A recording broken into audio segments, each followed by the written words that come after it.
नमस्कार. श्रीपादराजे शरणम प्रपद्ये. आज आपण 30वा अध्याय करतो आहे. 30व्या अध्यायाची फलश्रुती म्हणजे आपलं उज्ज्वल भविष्य निर्माण होतं. तो आणि हा अध्याय अतिशय महत्त्वाचा आहे. हा अध्याय वाचावा किंवा ऐकावा तरी तर आपल्याला त्याचं महत्त्व कळेल.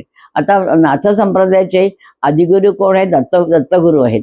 दत्तगुरूंचे कलियुगातील अवतार म्हणजे श्रीपाद प्रभू आहेत. तर प्रत्येक मानवाची अशी असते की आपण दिव्यात्मा हवं. तर दिव्यात्मा होण्याकरता काय करणार?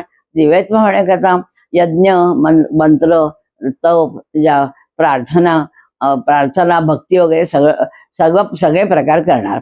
हे जेव्हा ते करतील तेव्हा त्यांच्या शरीरातील आत्मज्योत प्रकाशित होऊन आत्मज्योत प्रकाशित होईल आणि त्यामुळे त्यांची नाडी शुद्धी होईल.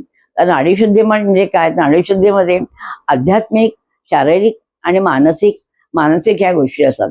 या गोष्टी जेव्हा विकसित यामुळे त्यांना शक्ती मिळते. या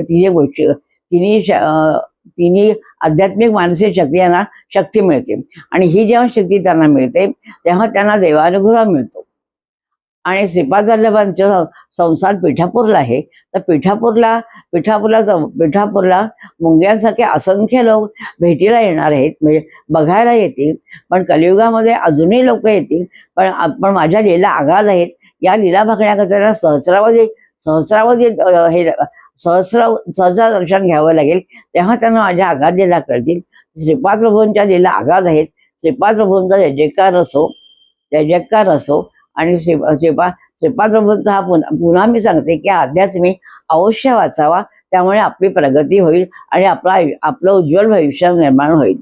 दिगंबरा श्रीपाद वल्लभ दिगंबरा, ब्रह्मा विष्णू महेश्वरा श्रीपाद वल्लभ दिगंबरा.